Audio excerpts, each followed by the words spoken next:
Welcome everybody to the Brunswick County Board of Education meeting, January 7th, 2025. And we'll start tonight's meeting with a moment of silence.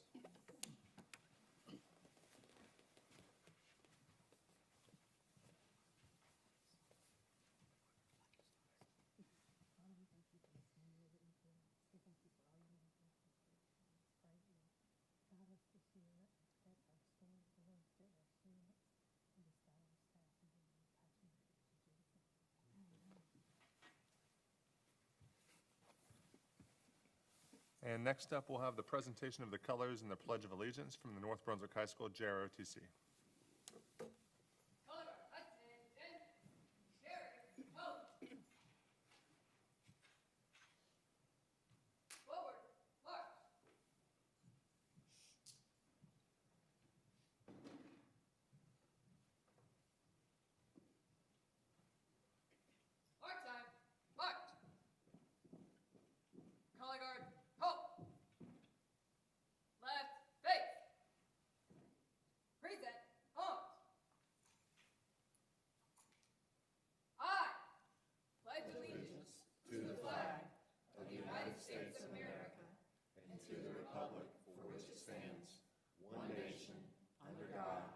Indivisible, with liberty and justice for all.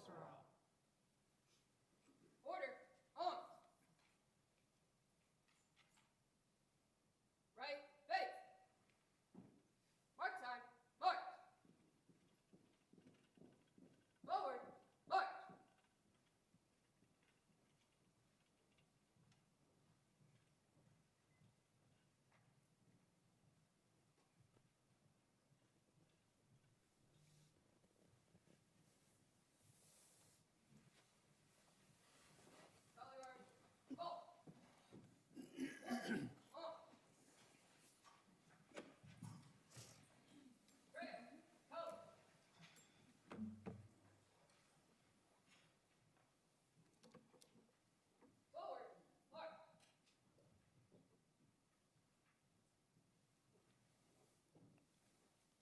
Board members, in front of you tonight, you have the regular meeting agenda. If I can have a motion to approve.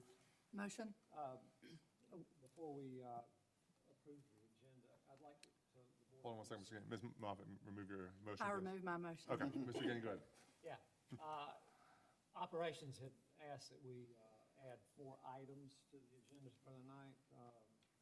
Those items are the South Brunswick High School fire alarm system replacement, the Belleville metal roof replacement, custodial contract amendments, and the Town Creek Elementary School addition Phase 1 change order. All of these are pretty routine ops matters that they've asked to be added tonight to the action. I guess all these are action items? Yes, sir. Okay. All right, Mr. Gainey has requested we add items 4, 5, 6, and 7 to action. South Brunswick High School fire alarm system, the Belleville roofing project, custodial contract, and the Town Creek Phase 1. Do I have a motion to approve the agenda as amended? Motion. Motion by Ms. Moffitt.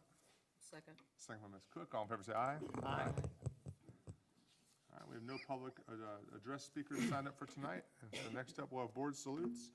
And the first one is going to be Highest Praise Church. And Ms. Lloyd, are you going to do that one? Okay. So this evening, I'd like to recognize Pastor Jordan and Pastor Sherwood from the Highest Praise Church. The church has made generous donations over many years, both Thanksgiving and Christmas. They donate gift cards to Food Lion for Thanksgiving and Walmart at Christmas to support our families. And this year, the church set an internal goal to beat their what they donated last year. At Thanksgiving, they donated $17,000, and then they beat that again at Christmas and donated $18,000.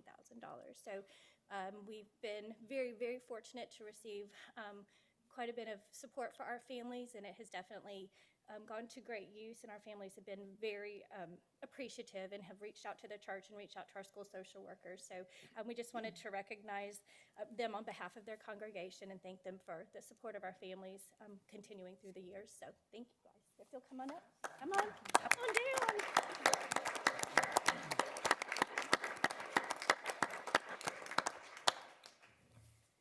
thank you both for being here. I know this isn't why you do it, but it definitely helps our families, and it means more than you realize. So thank you very much from all of us. Thank you. so much. Can we get a picture of them? Picture. And while we're walking over to do that picture, I just want to thank Highest Praise again. Your community outreach has been great in the school system, obviously. Being able to help other systems, or other families through you and their giving has been amazing. So we really appreciate the partnership.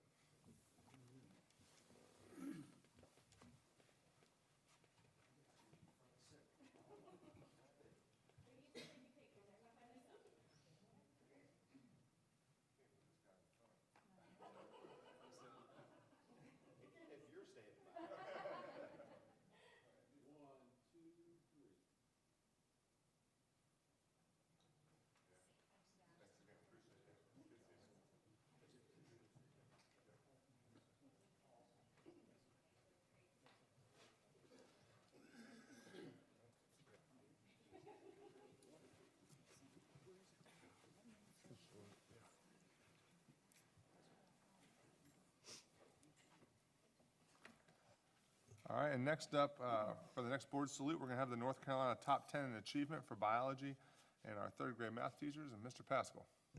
All right, I'm going to do something a little different. If you are not a third grade math teacher and you are not a biology teacher, please stand. Is that a trick question? Can our third grade math teachers help us out? I would like to give all of our third grade math teachers and our biology teachers a standing round of applause.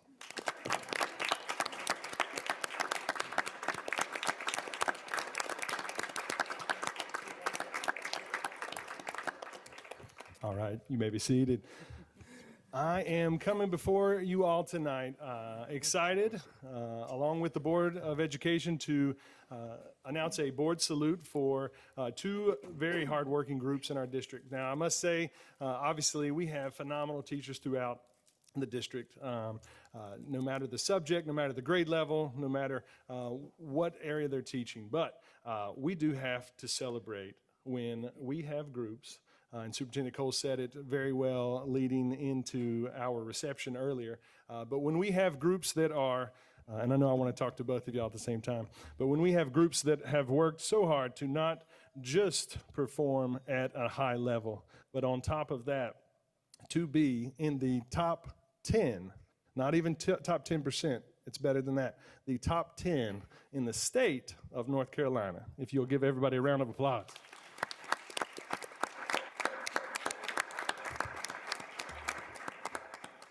So with that being said, there's a lot of folks that we would want to think through that, but we did want to make sure that our teachers did feel that appreciation, and the board wanted to do that. Superintendent Cole mentioned it right away whenever he found out that they were in the top 10, so we appreciate him bringing it to our attention to have a board salute to it, and for the board to want to salute these hardworking teachers. So without any further ado, I'm going to call up Jamie Smith. She is our instructional coach for the biology department, or for all of science, and then after that, Jen Damon will also come up, who's our director over elementary school and PD, and they're going to call out the names of all of our teachers. Teachers, if you can, whenever your name's called, you'll come up. I'll hand you your certification here, and if you'll meet us over there, and you'll wait underneath the seal. We'll do all biology first, and then we'll call all third grade math after that. All right. And once again, to those who support as well, Jamie really wanted to make sure she called out y'all's names, by the way. She works with them on a regular basis. I wanted her to as well, and I know all you would appreciate it, the support she gives on a regular basis. All right. Thank you. Awesome, thank you. First teachers from Brunswick Early College High School, Dane Fisher. Sure. Dane Fisher from Brunswick Early College High School.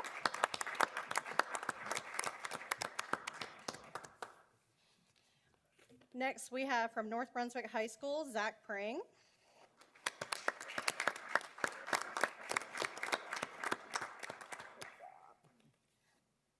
Next, from North Brunswick High School, Tess Johnson.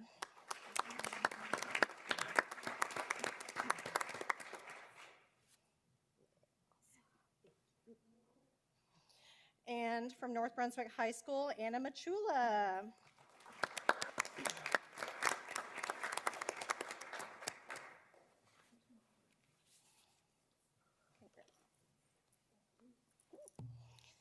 And from South Brunswick High School, Erica Seipel.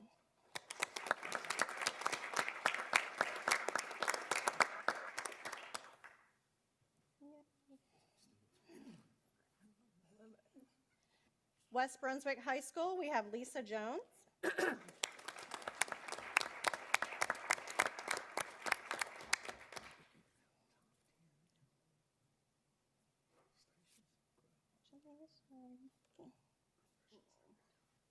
And finally, from West Brunswick High School, Michelle Darguzis.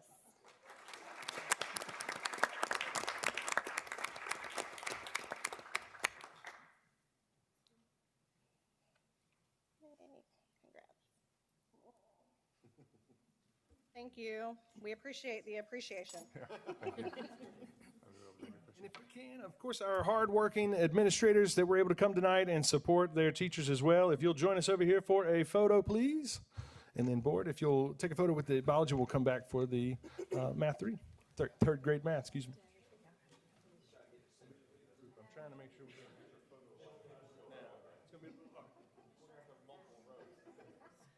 You guys have to be in front of the board members. Y'all step up. Y'all step up. We'll slide in behind you.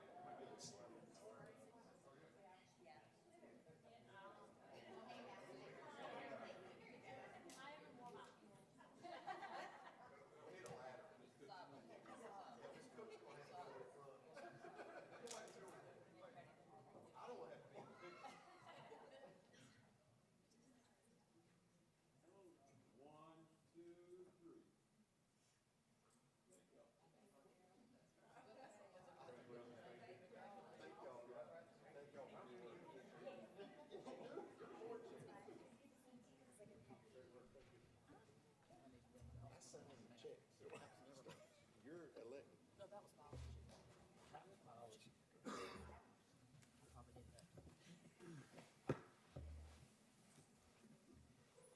Congratulations, biology. And now for our third grade math, I want to echo the words of everyone who spoke to our third grade math teachers this evening. We are so proud of all the work that you did last year for our third grade teachers and the work that you're doing this year. We really appreciate all that you do. Starting with Belleville Elementary School, Carly McLeod.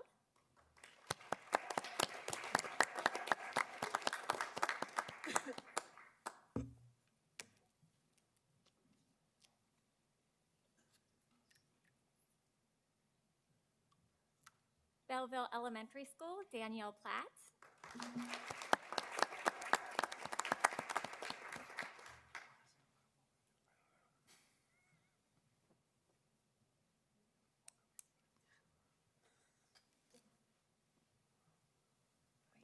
Yes, and you can walk up either way if you are closer to the back. Please feel free. And from Belleville Elementary School, Alicia Locklear.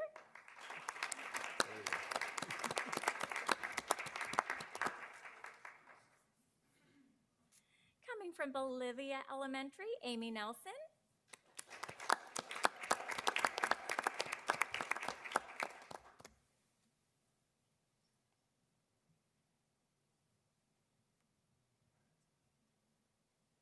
We have a crew from Supply tonight. We have Emerlyn Stevenson.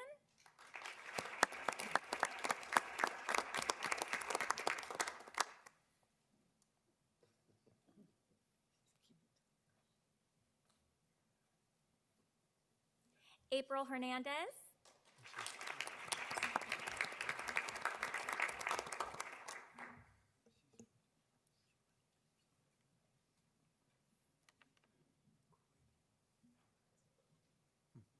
Pam Nardozzi.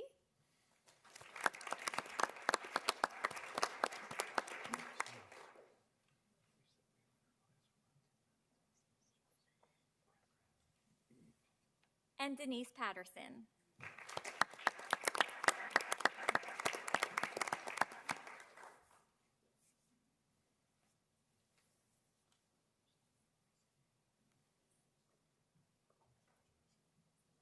From Town Creek Elementary, Caitlin Mock.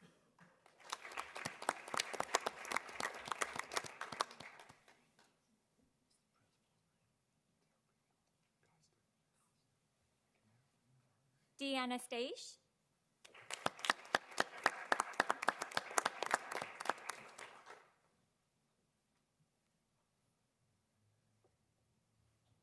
From Union Elementary School, Tara Cumby.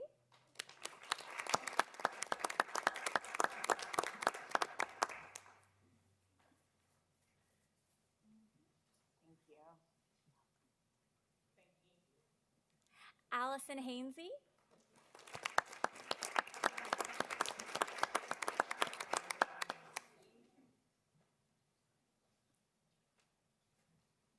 And Rachel Lewis.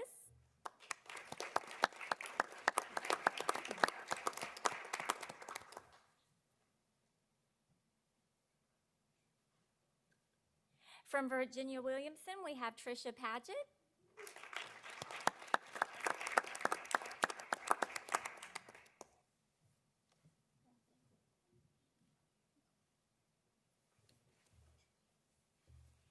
Amy Barker.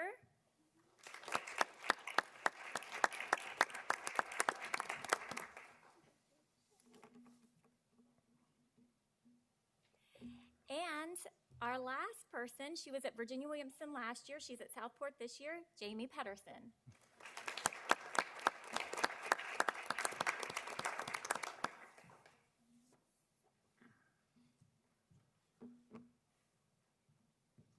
All right, if we'll get together for one more photo, all of our administrators that were able to come as well for elementary, please join us. Hardworking admin as well to support these amazing teachers.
And it is perfectly fine to have a moment for if you need to go, but you're welcome to Yeah, stay. I was gonna say, we'll give them a second. Bye, y'all. I think they did the math.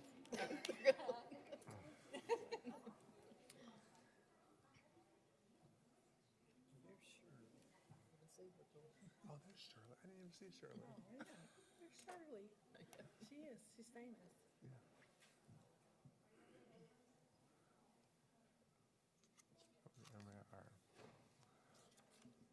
All right, next up, we're gonna have a presentation for Spectrum Matrix Plan for Extracurricular Activities, and Mr. Pascal.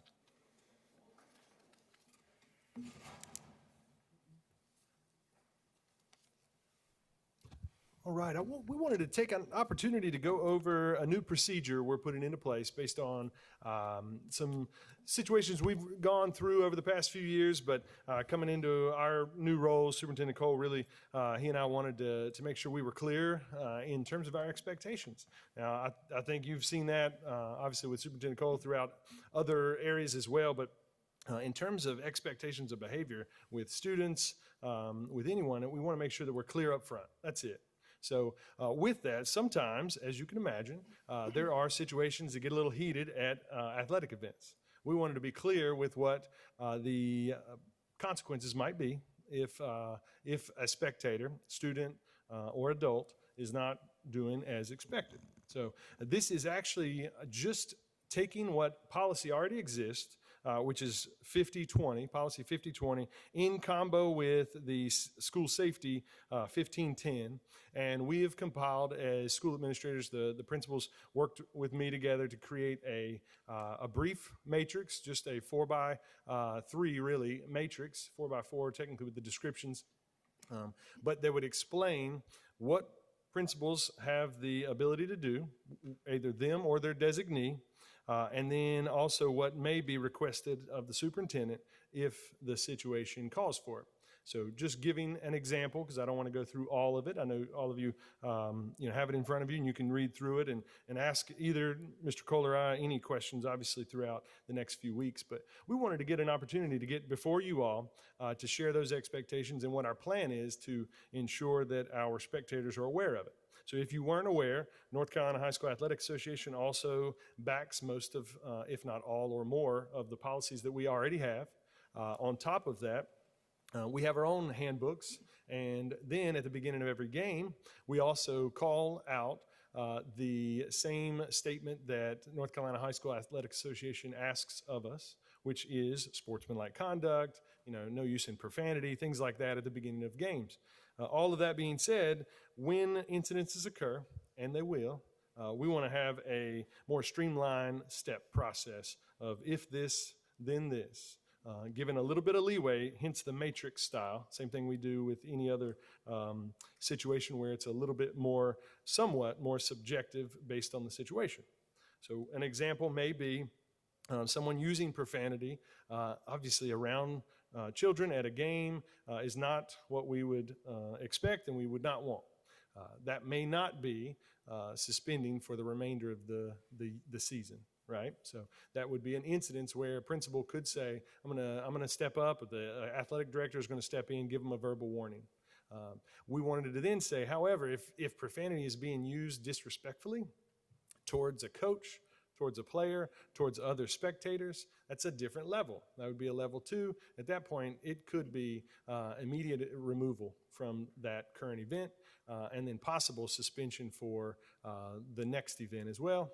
And then if it were something that were continued or a repeated pattern, we would be looking at recommending a ban that by policy only Superintendent Cole could sign that letter for. And then you can see aggressive behavior. Obviously, it jumps pretty quickly.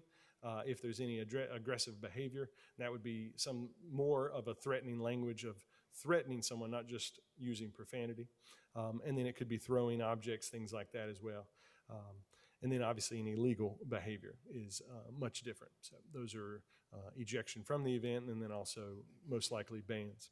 I will say Mr. Gain and I spoke before the meeting just about some of the nuances in here. He and I had some good discussion we went through, and based on our conversation and then talking with some of the principals, because this was created initially by myself and the principals, there's a few terminology things that he showed that would be a subtle change that would make it more clear, as in the use of suspension where it's longer than a week. Technically, it would make more sense, he thought, and I agreed with him, as a spectator, if it said the word ban, if it were a long-term situation. If it's only a suspension, so we're going to change only a few of those, and it's actually changed in your live link already. It's just not in the one you see in front of you.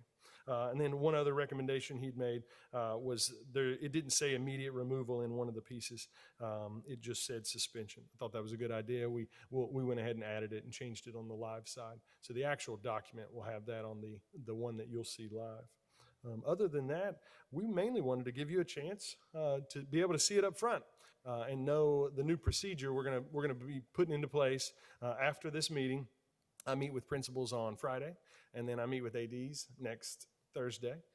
And in between those two meetings, we're going to decide how we're going to make sure that all of our players know first, and then our parents know as well, and our spectators. And then in the beginning of those games, when the announcement is coming on of sportsmanlike conduct for spectators as well, that we have a clear, definitive procedure that we can go by.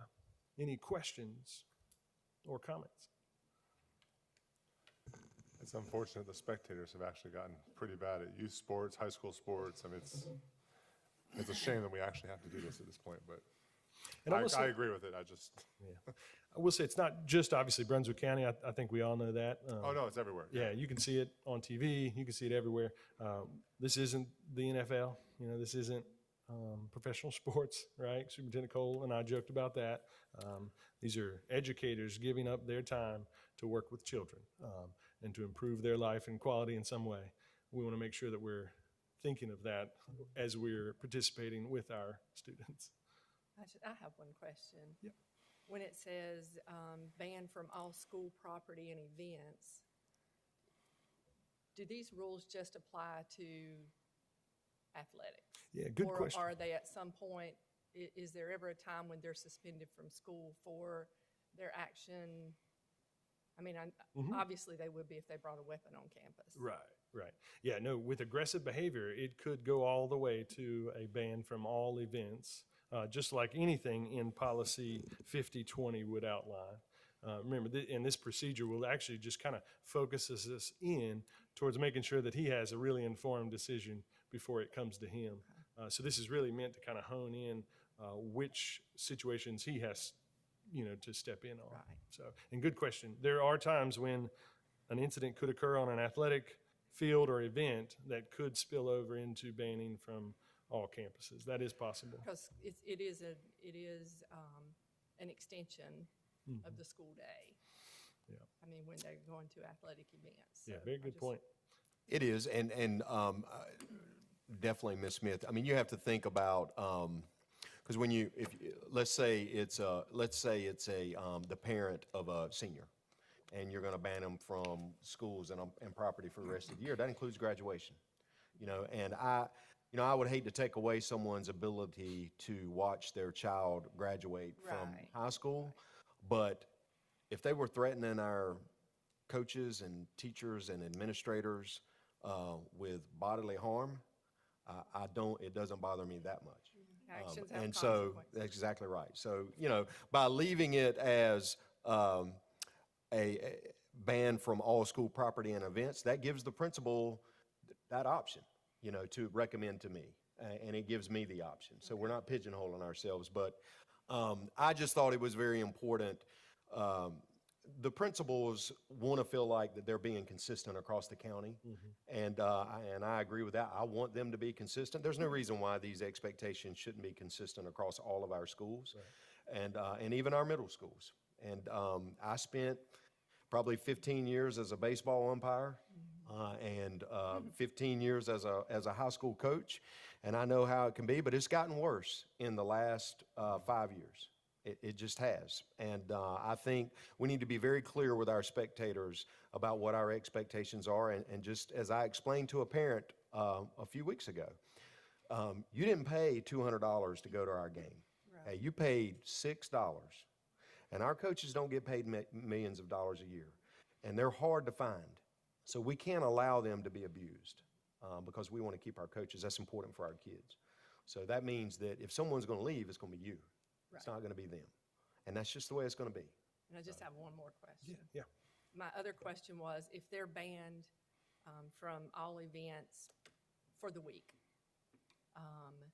that means that any athletic, like if they were playing an away game, they couldn't go there Correct. either, right? Yeah. Okay, I just want to make sure. Yeah, good point. Because I know we had that happen We have. years ago. Yeah. Oh, yeah. No, if someone gets banned from one campus, they do sometimes try to go to an away game because it's not that campus in there. They would have been right if we weren't upfront about that. So When that has happened in my past experience, the administrator at the game goes to the home principal, points out the person and says that they're banned from all of our events, and those people are escorted out. Just think the students need to make sure they understand that too. they do sometimes, yeah. And we say all this to say, I think you all in the room, obviously we would not like to have a matrix like this, but I know that you all appreciate, I would imagine, that clear expectations are given and that consequences would come, which means I think most, if not the most majority, almost 100% of our spectators would feel the same way about someone who's not acting the way we would expect at a game. So this is not something that I believe should be much of a surprise to many of our folks in our district, because most of them obviously come to games to support their kids and to enjoy the game. So, all right. And please, I'm an open door. Please let me know if you have any suggestions, recommendations, things like that. Don't just email me, give me a call as well. We're presenting this again at the principal's on Friday, and then again on Wednesday next week for the ADs. All right. Thank you. Thank you. All right, and next up, board members, if I can have approval for the December 3rd, 2024 regular board meeting, the minutes from that meeting. Motion to approve. Motion by Ms. Cook, Second. second by Ms. Smith. All in favor, say aye. Aye. All right, and there's no items on the consent agenda tonight. It takes us to the action agenda, and the first thing up is the Boys and Girls Club MOU amendment, and Dr. Burnett.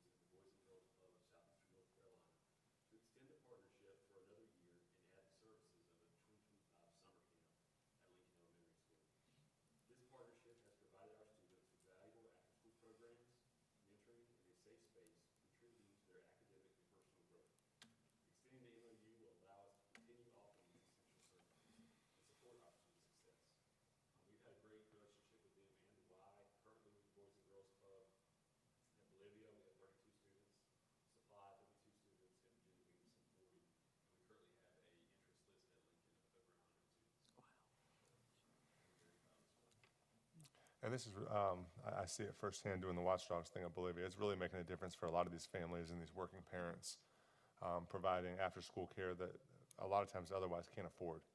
So it's really reaching the households of a lot of our students, and I think it's really important. So with that said, if I have a motion to approve. Make a motion. Motion by Ms. Smith, Second. second by Ms. Moffett. All in favor, say aye. Aye. Yes, sir. All right, next up is the North Carolina Protecting Our Students Opt-in, Opt-out, and Ms. Quinlan.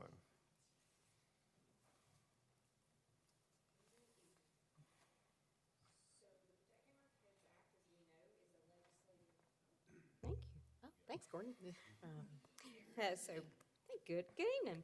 So the Protecting Our Kids Act is that legislatively required action that our students, all staff K-12 receive information on inappropriate sexual misconduct in regard to adult-to-student interactions. In addition, it requires that students receive information and watch videos and do a set of coursework that outlines that same content. And so what we are seeking is a board recommendation regarding parent opt-in or parent opt-out so we can proceed with implementing the legislative requirement with our students in grades 6 through 12.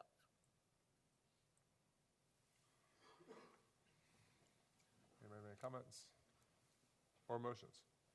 Well, I've looked at the videos. I didn't see any of the course material. I didn't realize there was course material associated with it for the students. Or was that for the teachers? In the original presentation that I provided and the information that was linked into your packet, it had the course guides listed in there as well. But I assume it follows the videos It does. pretty closely. Yes, that's correct. Yeah, based on what I've seen in the material, it would be, I think an opt-out would be fine. I would think most people would approve their children seeing those videos and having access to that material.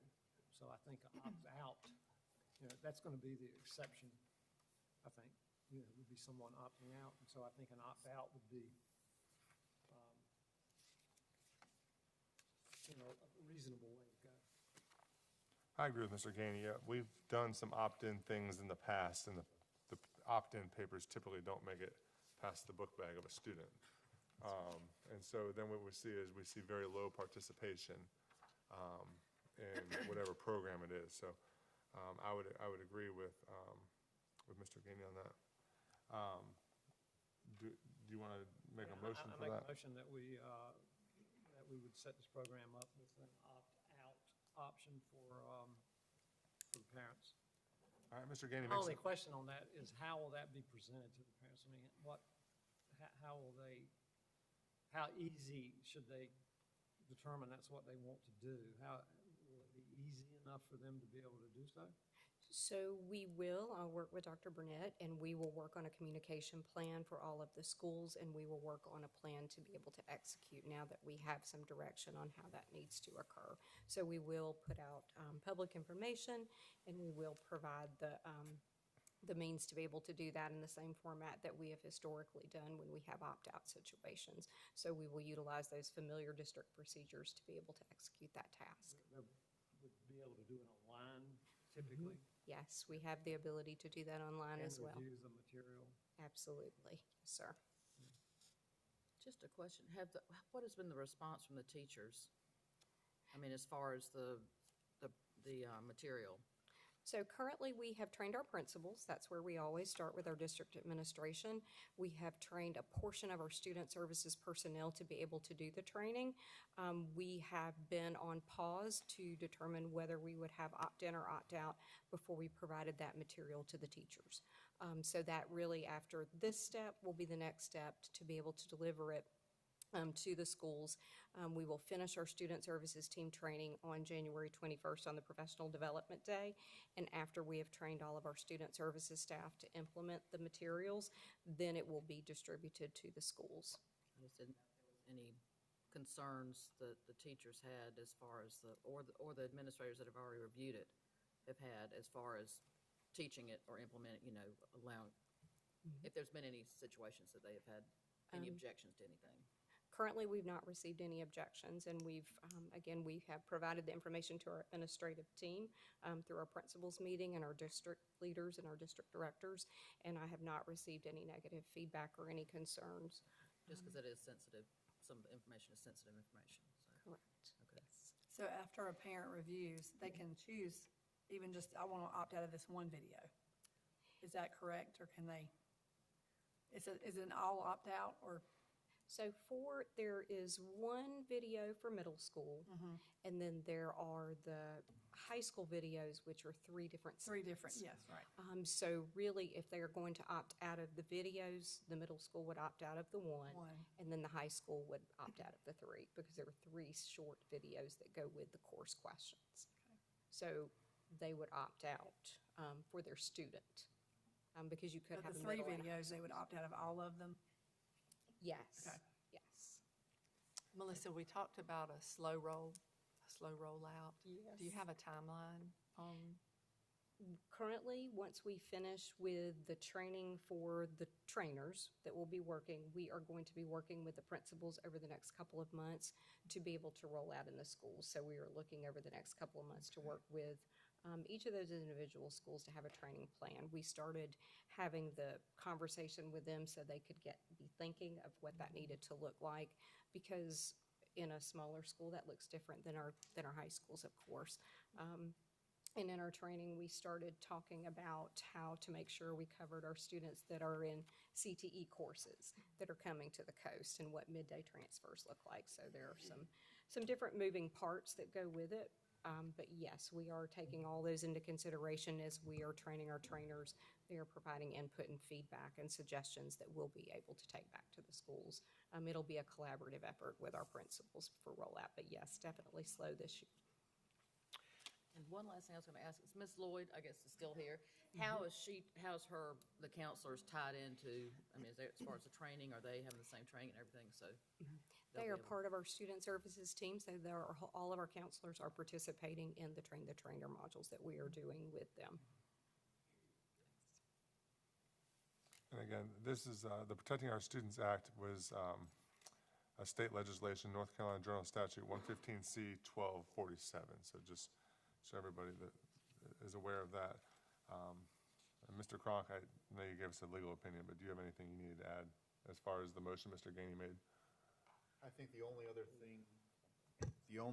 thing that is important is it has to be done immediately, and then the first 5 days of every school year thereafter. So it's not just a one-time thing. Okay. All right, Mr. Gainey's made a motion to make an opt-out program. If I have a second. Second. Second by Ms. Cook. All in favor say aye. Aye. All right. Thank you. And next up, we'll have budget amendments. Good evening. Good evening. These are pretty standard budget amendments for the most part. Capital Budget Amendment 3, you'll see we receive funding. DPI purchases buses on our behalf. They send us the funding to book for accounting purposes. So no money really changes hands, but we need this to amendment to adjust our books accordingly. The second one I have here is federal budget amendment number 1. This one books all of our carryover from last year, as well as the full final allotments we got from the state this year. So they came in December, so we're finally able to fully fund our programs. And these are amendments to programs that our federal directors brought to you in the spring for approval and review of the plans. We're just getting the funding in now, so this is getting it on the books. Special revenue number 2. These are all, you see these relatively often. We've got our Medicaid funding, our culinary arts program earnings are there. A couple of things on there. We received a couple of grants. Ms. Madron and Ms. Neville have both applied for small grants for some supplies and materials for science and also for technology. And then the student scholarships, you see there are scholarships that have been brought to you over the last couple of months. Mr. Pascal brought one. Ms. Quinlan brought someone here. You accepted the funding. This is just the amendment to actually put them on the books. And then the last one here we have is our state allotments. Again, we finally received the last of our state funding for, I shouldn't say the last, the vast majority of our state funding for the year came in November and December. And I think the big item on here to see is that that last item on the sheet, we received our funding in arrears as promised by the state. So we are able to actually, the state actually has stepped in and funded those additional positions that we received due to the growth in our ADM this year. So we'll appropriate that to offset the costs that would have been absorbed locally had we not received this funding. Any questions? We have a motion to approve the budget amendments as shown. Make a motion. Motion by Ms. Cook, Second. second by Mr. Gainey. All in favor say aye. Aye.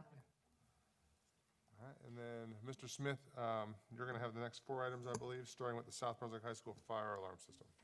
Yes, sir. Thank you for considering these items tonight. They were all kind of time-sensitive in order to be completed this summer is why we were asking. South Brunswick High School fire alarm replacement.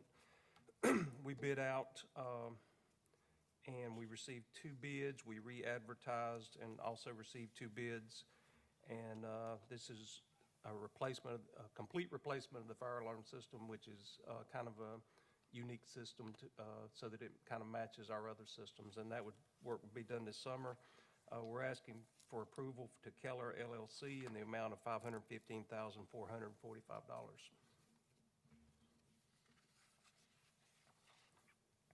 All right, anybody have any questions about that? Are we going to motion to approve? Motion. Motion by Ms. Moffett, Second. second by Mr. Gainey. All in favor say aye. Aye. All right, and then the Belleville roofing project? Right. The Belleville roofing project, we bid out for a complete roof replacement as scheduled. This was bid out and we received 5 bids. Owens Roofing, with the alternates included, was the lowest bid at $2,010,920. We're asking for the board to approve that work so that everything could be ordered and that work could be done this summer. Have we worked with them before? We have. They did our roofs this past summer at Bolivia and Waccamaw. We did a large, not a complete, but a large roof replacement, and they did those for us. Did a good job. Any other questions or discussion? So you won't be having summer reading camp at Belleville, or they'll just be in a, We were able to work around at Supply and some of the other roof jobs that we've been able to do. It's according, but we've generally been able to work around the roof job if they can put up with a little bit of the noise during the summer. been there, heard that. Motion to approve? Motion. Motion by Mr. Gainey, Second. second by Ms. Moffett. All in favor say aye. Aye. All right, and next up, the custodial contract. Yes, as the board's aware, we've had around 19 custodial openings, and we had budgeted an amount. We worked with 2 companies for substitute custodians throughout the year. They both do a good job for us and give us some good staff members. To complete, if we had that amount of openings for the rest of the year, the amount would come to $292,000, and we're asking for $102,000 in the amount to build up complete cleaning for the ones we would use from them the rest of the year, and the amount of $201,000 to Atlantic Building Services. This is kind of a worst-case scenario. If we had 19 openings the rest of the year, that would be the amount.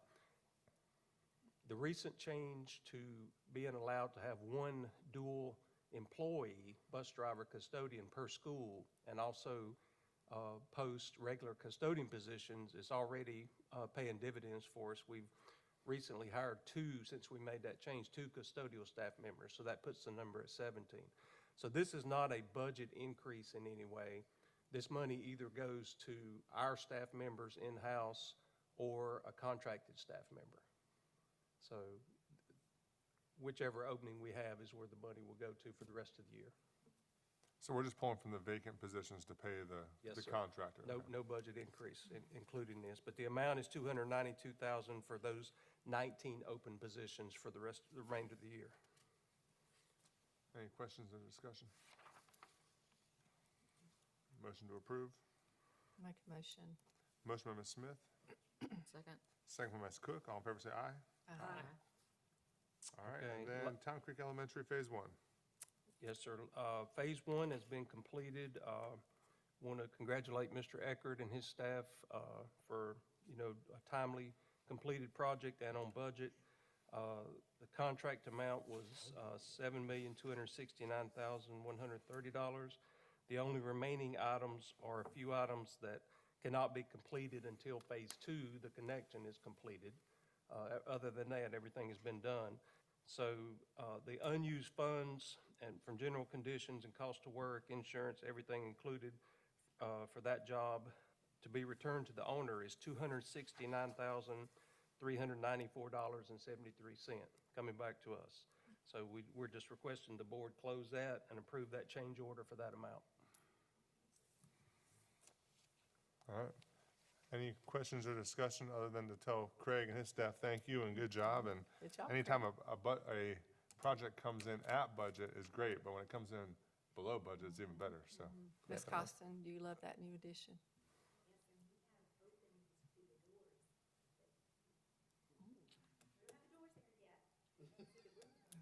Yeah. That's a start. All right, if I got a motion to approve. Motion. Motion by Ms. Moffett, Second. second by Ms. Cook. All in favor say aye. Aye. All right. And next up, discussion and announcements by the superintendent. Yes, obviously, we've had a lot of holidays and not a lot of work days since our last board meeting. So I'll share from a work perspective. What I'm currently doing is I was reviewing school improvement plans and progress at all of the schools. That was one of my projects over Christmas break, is just checking that everyone was uploading their documentation, that they were making progress towards their school improvement plan goals. And I've begun doing mid-year reviews of each of the principals' professional development plans. So I'm in the process of that. I did 3 of those today. And I should be finished by the end of this month. And so far, so good. They're getting it done. I want to reiterate how proud I am of the work of the biology teachers and the 3rd grade math teachers. There's not many times as a superintendent you get to say that you had a group of teachers that achieved top 10 in the state. And to have 2 groups of teachers to do it says a lot about the direction I believe that our county is taking academically. We're getting better, and we're going to continue to improve. And I think that's just the first step. And then just from a personal perspective, my wife and I were able to purchase a new home over the break. So we got to spend the break moving furniture out of our rental and into our new house. And I'll say that nothing says commitment like a brand new home mortgage. So, I'm looking forward to making that first payment very, very soon. And last, I wanted to say congratulations to the board members on School Board Appreciation Month. Being a school board member can sometimes be a very thankless job. And, but it has its rewards as well. It is not an easy job. It's a lot of responsibility and a lot of time. And you certainly aren't required to do this. And because you choose to give of your time, our students and our staff members benefit. And so I want to, at least on behalf of the staff and the team at central office, to say thank you for volunteering. Well, I guess you don't completely volunteer, but for the most part, you volunteer to do this. So thank you. Thank you, Mr. Cole. And if I can have a motion to go to closed session. I have one more thing. Okay, You know they call me Miss One More Thing up here. okay. I just want to say kudos to Mr. Cole for doing the principal mid-year reviews and for doing their evaluations. We've been in the school system for a long time, and it hasn't always been that way. Sometimes they appoint other people to do that, and I just think it's important to note and to say thank you for doing that yourself because you're the superintendent, and not giving that to someone else to do. So I just think that's important. Mhm. And now if I can have a motion to go to closed session? Motion by Ms. Cook, second by Ms. Moffett. All in favor, say aye. Aye. Okay. It really is.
I will reconvene the regular open session of the board meeting. If I can have a motion to approve the personnel list as written. Make a motion. Motion by Mr. Gainey, second by Ms. Smith. Yes. All in favor say aye. Aye. And if I can have a motion to approve the closed session minutes from the December 3rd closed session at the regular meeting. Motion. Motion by Ms. Moffett, second by Ms. Cook. All in favor say aye. Aye. And if I can have a motion to adjourn. Motion. Motion by Ms. Smith, second by Mr. Gainey. All in favor say aye. Aye.